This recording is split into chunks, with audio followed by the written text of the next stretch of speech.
Naturopathy के लोग पहले ही मानते हैं, और उसको निकालना उसका उपचार। ठीक है, तो इस बात से मैं आगे बढ़ूंगा कल। आज तक इतना सही। फिर से मैं सबके लिए वंदना प्रार्थना करता हूँ। सर्वे भवन्तु सुखिनः, सर्वे सन्तु निरामया, सर्वे भद्राणि पश्यन्तु मा कश्चित् दुःख भाग् भवेत्। सुप्रभातम। हमारा ये तीसरा लेक्चर है, तो प्रार्थना करते हैं। सर्वे भवन्तु सुखिनः, सर्वे सन्तु निरामया, सर्वे भद्राणि पश्यन्तु मा कश्चित् दुःखभाग् भवेत्। पूर्व लेक्चर से हम आगे आज शुरू करेंगे। तो हम देख रहे थे कि निसर्ग उपासना क्या होती है। तो आगे कहा गया है, याचा अर्थ असा की निसर्गोपचाराचे प्रेमी निसर्गाचे महत्त्व मानतात, पण त्याबरोबरच नैसर्गिक रोगप्रतिकारक शक्तीला मदतरूप होण्यासाठी अथवा आजारांचे आरोग्य लवकर सुधारावे यासाठी जलोपचार, उपवास, मातीचे प्रयोग, योग्य खाणेपिणे, लोहचुंबक चिकित्सा, ॲक्युप्रेशर वगैरे बाह्य उपचार करण्यास निसर्गोपचाराचे चिकित्सक तयार असतात। तर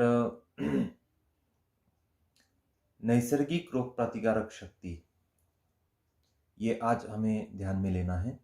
नेचुरल इम्यूनिटी। अगर आप चाहते हैं कि आपकी नेचुरल इम्यूनिटी बहुत अच्छी रहे, तो फिर आपको क्या करना पड़ेगा? तो आपको निसर्ग उपासना करनी पड़ेगी। कोरोना को लेकर तो ये बात बहुत सामने आ रही है कि नेचुरल इम्यूनिटी हमारी कमज़ोर है, और नेचुरल इम्यूनिटी कमज़ोर होने का कारण हमारी जो जीवन पद्धति है वही है।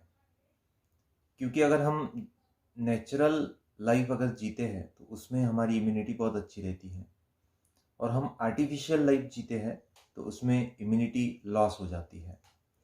और फिर उस इम्यूनिटी को बढ़ाने के लिए भी जो तौर तरीके हैं, जो कुछ भी उपचार किए जाते हैं, वो भी आर्टिफिशियल किए जाते हैं।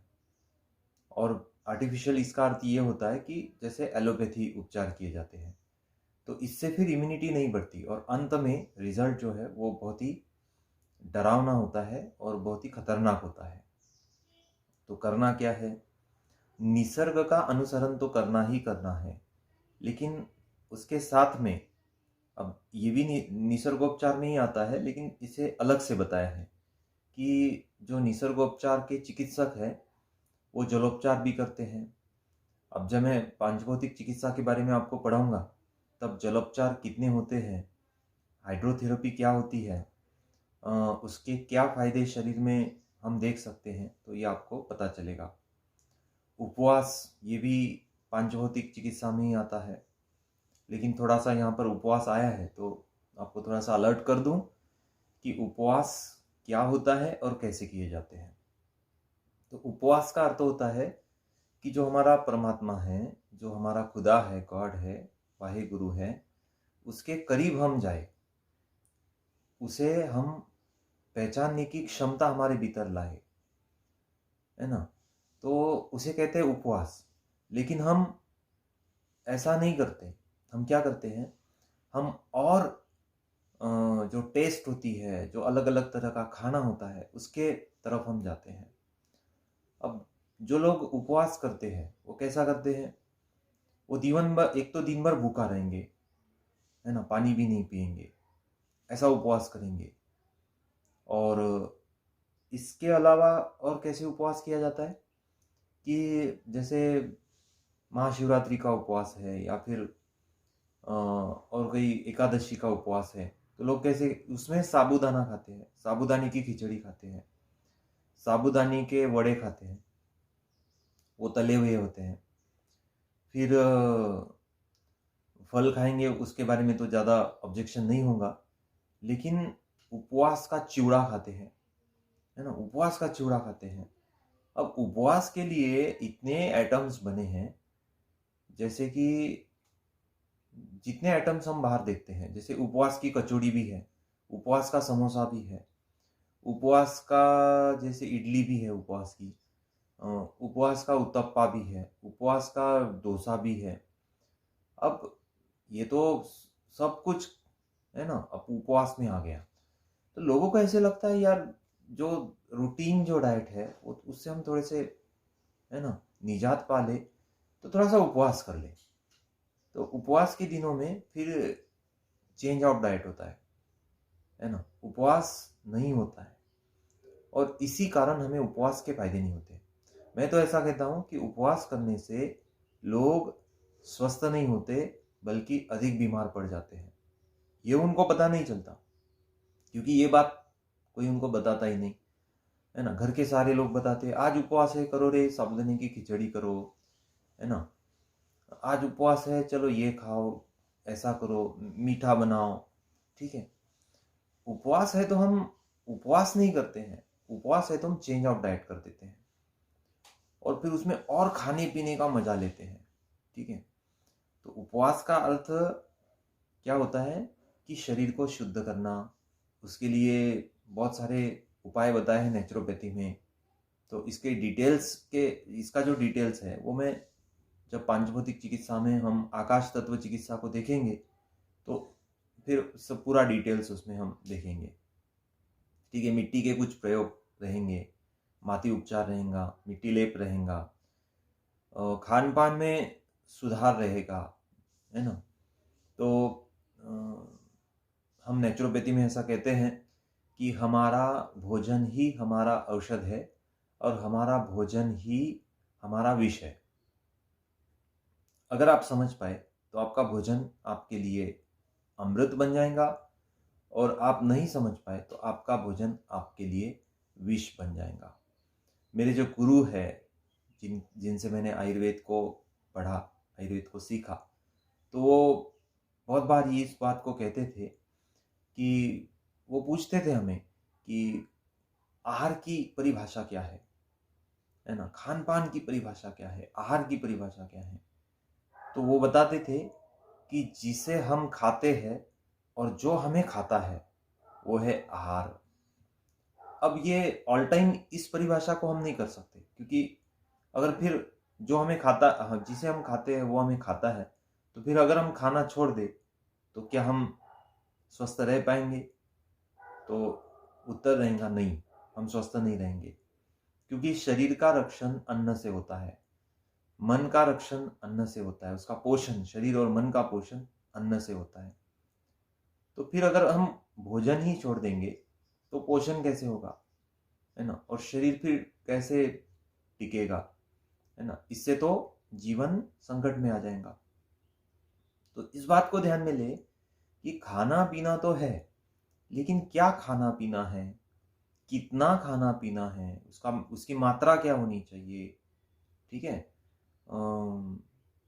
और फिर वो कौन से सीजन में क्या खाना पीना है, ठीक है। इसके ऊपर एक थोड़ा सा छोटा सा एक आप ध्यान में रखो कि खान पान के बारे में रीजनल, सीजनल और ओरिजिनल, 3 बातें ध्यान में रखो। रीजनल, जो हमारे एरिया में उगता है, पकता है और बिकता है, वही हम खाएंगे 90%। 10% एक स्वाद के लिए कभी कभार, है ना, जैसे कि एप्पल कभी कभार खा लेना। अब यहाँ पर क्या उगता है ना, अमरूद उगता है फल में, अगर सोचा जाए तो अमरूद है, केला है, पपीता है ना, अंगूर है, अंगूर भी हमारे महाराष्ट्र का ही है, तो अंगूर है, चीकू है। तो ये फल के बारे में हम ये करेंगे। तरबूजा है, खरबूजा है, तो ये हमारे रीजनल फल है।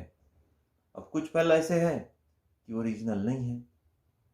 जैसे मैं कल एक हॉस्पिटल में गया था, तो पेशेंट को कुछ डॉक्टर ने बताया कीवी खाओ, बोले कीवी, है ना, एक फल आता है, आप पता होगा आपको इसके बारे में। तो बोले कीवी खाओ, किसके लिए? प्लेटलेट बढ़ाने के लिए, उसको डेंगू हो गया था, तो प्लेटलेट बढ़ाने के लिए कीवी खाओ। फिर मैं गया, मैंने बोला क्या खा रहे हैं? बोले कीवी खा रहे हैं, और पेशेंट पसंद नहीं कर रहा है इसको, लेकिन फिर भी वो पेशेंट बेचारा, है ना, चेहरे के ऊपर ऐसा ही कुछ करके वो खा रहा है। तो मैंने उसे बोला कि भाई कीवी क्यों खा रहे हो? पपीते के पत्ते से भी प्लेटलेट्स बढ़ सकते हैं, पपीता खाने से भी प्लेटलेट्स बढ़ सकते हैं, गिलोय का रस पीने से, गुड़वेल, है ना, टिनोस्पोरिया कॉर्डिफोलिया, ये जो गुडविल होता है, ये एक वेल होती है।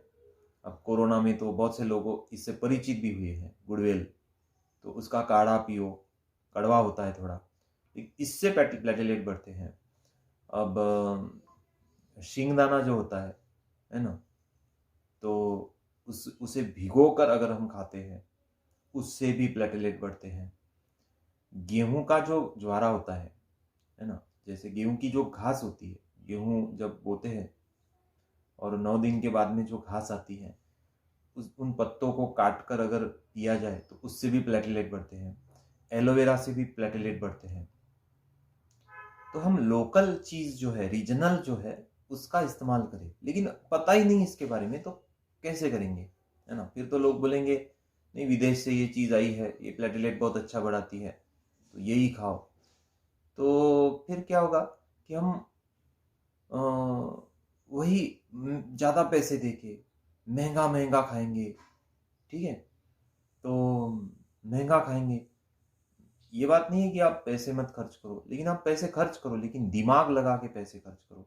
तो रीजनल, सीजनल, है ना। सीजनल के बारे में अगर कहा जाए, अभी लोग ठंडी के दिनों में तरबूजा खाते हैं, बिकता है तरबूजा बाजार में। अब तो आम भी बिकता है 12 महीने, कहाँ से आता है क्या मालूम, है ना। प्रकृति तो कभी ऋतु के अनुसार ही देगी, लेकिन ये पैदा कैसे करते हैं, ये भी एक सोचने की बात है। ऋतु के विरुद्ध, है ना, नेचुरली कोई फल आता ही नहीं। आप जंगल में जाओ, है ना, जंगल में अगर आप जाएंगे तो वहां पर आपको सीताफल दिखेगा अभी, है ना। 2-3 महीने अभी जो गए तो सीजन था सीताफल का, तो आपको सीताफल दिखेगा। अब जब मार्च में, फरवरी में आपको रामफल दिखेगा। ये ऋतु के अनुसार ही प्रकृति देती है। और क्यों देती है? क्योंकि प्रकृति को पता है कि तुम्हारे शरीर में जो इम्बैलेंस होने वाला है, उसे बैलेंस करने के लिए कुछ ऐसा लगेगा, तो फिर वो प्रकृति हमें प्रदान करती है। तो ठंडी के दिनों में थोड़े गर्म फल रहते हैं, गर्मी के दिनों में ठंडे फल रहते हैं, है ना। अब धूप कालों में, ग्रीष्म ऋतु में अगर तरबूजा खाएंगे, खरबूजा खाएंगे तो कोई विपरीत नहीं है, ये सीजनल होगा। लेकिन अभी खाएंगे तो ये सीजनल नहीं होगा। तो दूसरी बात आती है सीजनल, रीजनल, सीजनल और ओरिजिनल। ओरिजिनल यानी क्या कि उसे प्रोसेस मत करो, जैसा है वैसे खा लो। ज़्यादा से ज़्यादा उसे काट कर या फिर उसका जूस निकाल कर, है ना, ऐसे इतना ही उसे प्रोसेस करो। उसे पकाओ मत ज़्यादा, उसको, है ना, फ्राई मत करो। तो जितना हम खाते हैं ना, तो उतना हम प्रोसेस करके ही खाते हैं। ये सबसे बड़ी बात है। जितना हम खा रहे हैं वो पूरा पूरा प्रोसेस करके खा रहे हैं, है ना। मराठीमध्ये जर सांगायचं झालं तर, है ना, चाळून, गाळून, तळून, भाजून, ये जो है ये प्रोसेस है। तो प्रोसेस फूड जो है उसमें क्या हो जाता है कि न्यूट्रिशन कम हो जाता है, उसकी न्यूट्रिशनल वैल्यू कम हो जाती है, पोषक तत्व उसमें से कम हो जाते हैं, और फिर वो हमारा पोषण नहीं करता है। तो ये 3 बातें आप ध्यान में रखो। वैसे आहार के ऊपर एक चैप्टर जब आएगा तो मैं डिटेल्स आहार के ऊपर बोलूँगा, क्योंकि हमारा जो नेचुरोपैथी का जो सब्जेक्ट है वो आहार ही है। क्योंकि हमारा सिद्धांत है कि हमारा खान पान ही हमारी दवा है। इस बात को ध्यान में रखो, हमारा खान पान ही हमारी दवा है। अब अगर हमने खान पान को विष बना लिया और एक्सपेक्टेशन कर रहे हैं कि हमें गुड हेल्थ मिले, बहुत अच्छा शरीर मिले, स्वास्थ्य मिले, तो कैसे मिलेगा? ठीक है, आप डेली फूड, जो डेली नीड्स, है ना, दुकान होती है डेली नीड, और उसमें एक भी चीज़ ऐसी नहीं है जो डेली नीड में आपको आवश्यक है। डेली नीड यानी रोज की आवश्यकता। अब रोज की आवश्यकता, उसमें एक भी चीज़ ऐसी नहीं है कि अगर आप डेली नीड की दुकान को बंद कर देंगे, उसमें से कुछ भी नहीं लाएंगे, तो भी आप बहुत अच्छा जीवन जी सकते हैं, बहुत अच्छा जीवन जी सकते हैं। अगर आप जीवन जीना चाहते हैं बहुत अच्छा, तो आर्टिफिशियल जितनी भी चीज़ें प्रोसेस की जाती है, खासकर बाहर, कम से कम, ठीक है, थोड़ा किचन में आप प्रोसेस कर लो, सब्जी बनाओ, दाल बनाओ, चावल बनाओ, रोटी बनाओ, ये उतना चल जाएगा, उससे कोई नाराज़ी नहीं है। लेकिन जो बाहर बन के प्रोसेस होके घर में आ रहा है, डब्बे में आ रहा है, पैकिंग में आ रहा है, कम से कम खाने की चीज़ उसको आप टालेंगे, है ना, बिल्कुल टालेंगे आप उसको। तो ये रहेगा उचित खान पान, है ना। फिर मैग्नेटिक थेरेपी है। अगर आप कभी आएंगे, मैंने कम से कम 16 साल से मैं यहाँ पर प्रैक्टिस कर रहा हूँ, और मेरा वैसे मेन सब्जेक्ट आयुर्वेद है, लेकिन उससे ज़्यादा रुचि मुझे योग में और नेचुरोपैथी में है, सुजोग में है, सुजोग थेरेपी में है। तो अभी मैंने सेंटर बनाया एक, पहले भी मेरा एक सेंटर था, वो भी है, चल रहा है, लेकिन उसके बाजू में एक सेंटर बनाया अभी, बहुत बड़ा सेंटर है, 1000 से 1100 फीट में वो सेंटर है। वहाँ पर मसाज चलती है, वहाँ पर स्टीम बाथ चलता है, वहाँ पर लोगों को इनिमा दिया जाता है, वहाँ पर वमन कराया जाता है, लोगों को मिट्टी लेप दिया जाता है, सनबाथ दिया जाता है, प्राणायाम सिखाए जाते हैं, योग सिखाया जाता है रोग के अनुसार। मान लो किसी को वजन कम करना है, तो वजन कम कराने के लिए कौन से प्राणायाम करने चाहिए, कौन सा आसन करना चाहिए, कौन से सूक्ष्मायाम करने चाहिए, खान पान क्या होना चाहिए, इसके ऊपर पूरा मार्गदर्शन होता है। ठीक है ना। तो वहाँ पर मैंने कुछ मशीनें लाई हैं, जैसे शिरोधारा की मशीन है, फुट मसाज की एक मशीन है, स्पाइनल मसाज की एक मशीन है, एक मशीन थोड़ा सा करंट उससे मिलता है पैर के तलवों में, और फिर उससे सर्कुलेशन, जो चोकअप हुआ है सर्कुलेशन, वो भी ठीक हो जाता है। और कुछ मैग्नेट्स मैंने लाए हैं, जैसे सुजोग में बहुत सारे मैग्नेट्स है, बार मैग्नेट है, बियोल मैग्नेट है, सिंगल स्टार मैग्नेट है, 5 स्टार मैग्नेट है, 7 स्टार मैग्नेट है, उसके बाद में 6 स्टार बार मैग्नेट है। ठीक है, तो ये मैग्नेट्स है, ये मैं डेली प्रैक्टिस में मैं यूज़ करता हूँ। तो नेचुरोपैथी में हम चुंबक का भी इस्तेमाल करते हैं, क्योंकि चुंबक है ना, तो ये नेचर का ही एक हिस्सा है।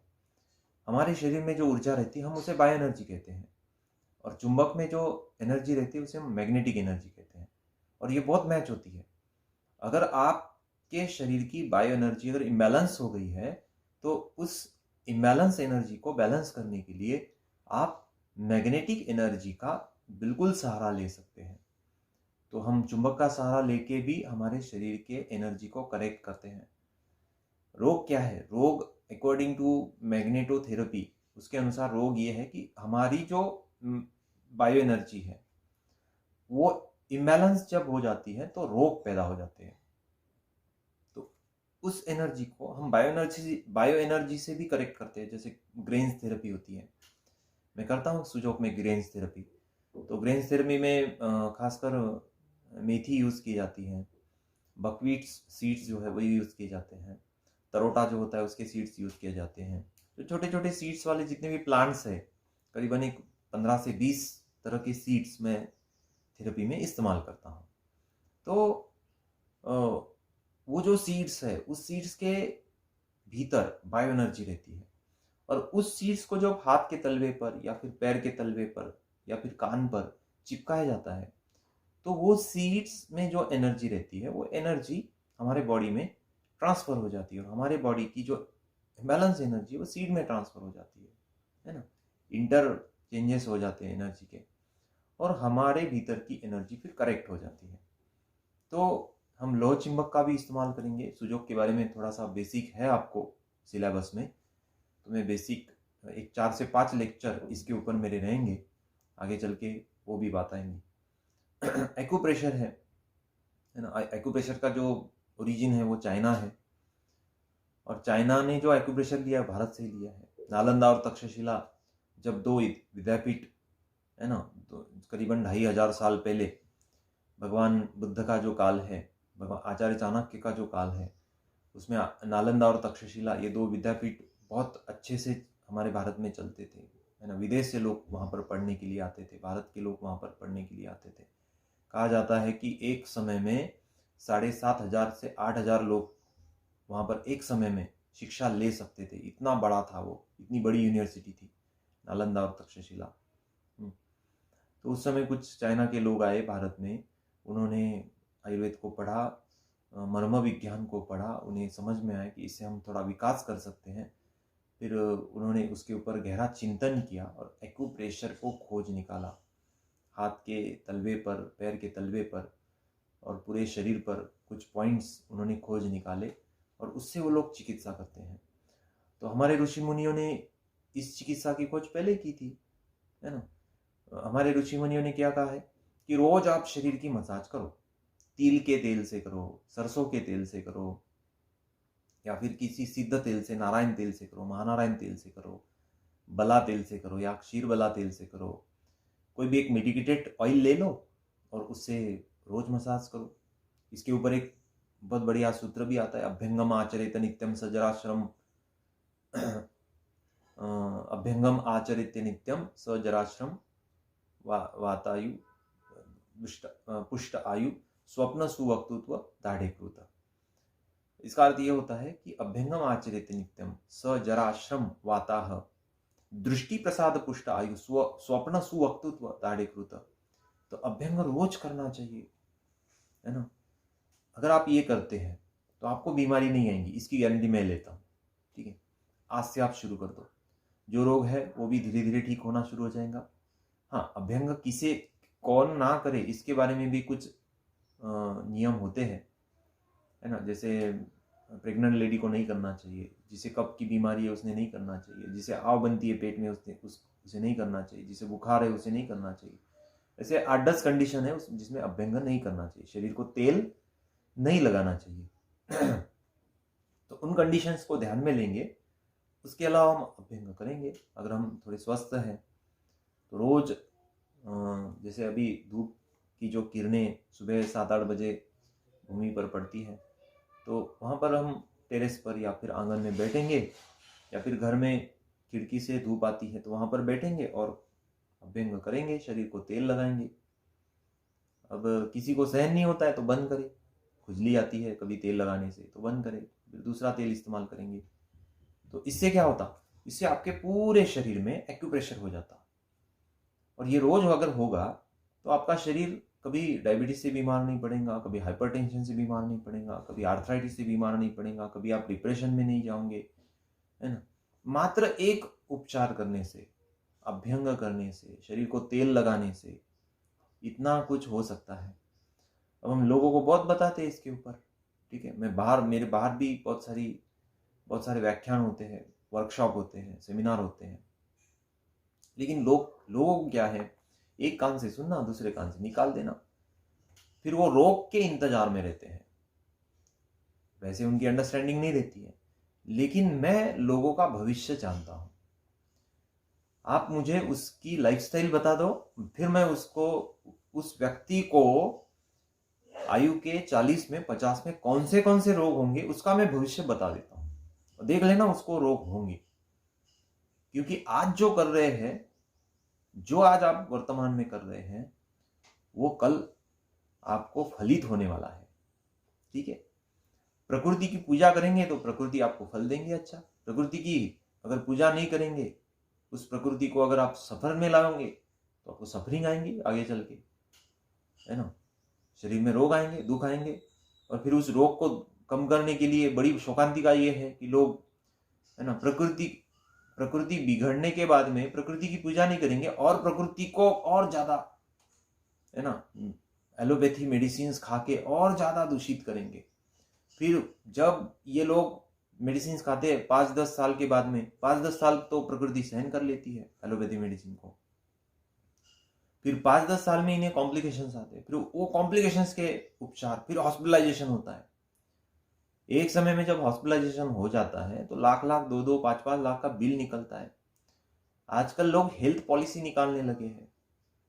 मैं तो कहता हूँ नेचुरोपैथी को एडमिशन ले लो, 25,000 में आपकी हेल्थ पॉलिसी निकल जाती है, लाइफ लॉन्ग, लाइफ टाइम, है ना, और वो आपके साथ में रहेंगी। और ये हेल्थ पॉलिसी ऐसी है कि आपका स्वास्थ्य नहीं बिगड़ेगा।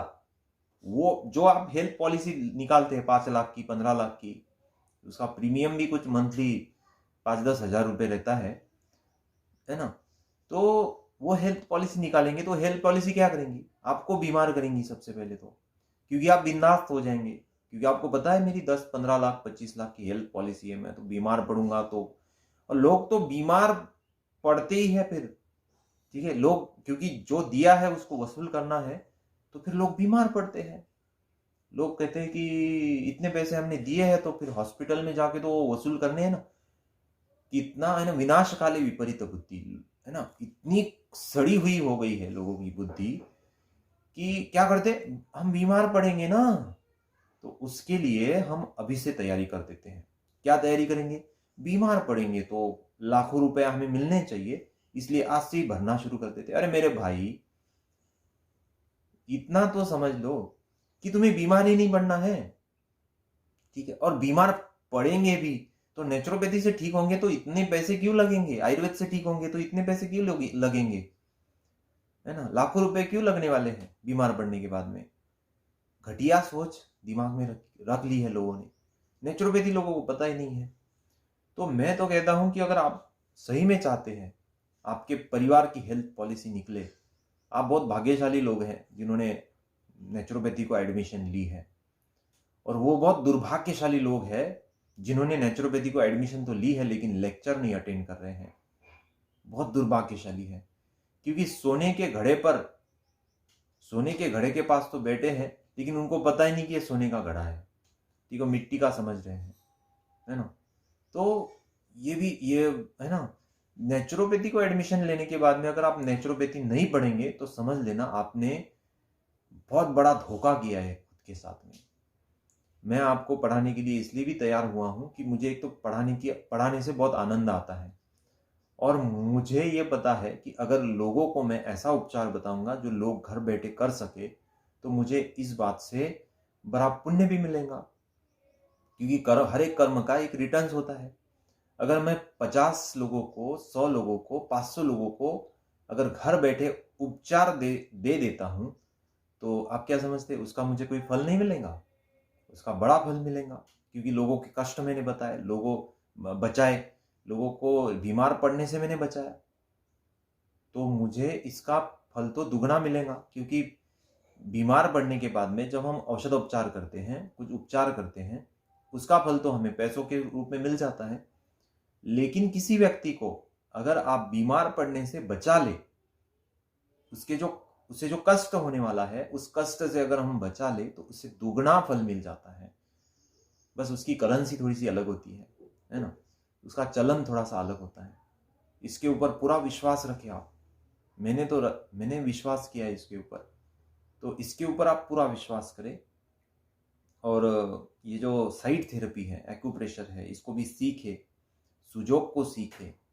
सुजोग तो आपके थोड़ा सिलेबस में आता है, डिटेल सीखना चाहिए तो इसका एक बेसिक कोर्स भी होता है, वो आगे चल के मैं आपको बताऊंगा, ठीक है।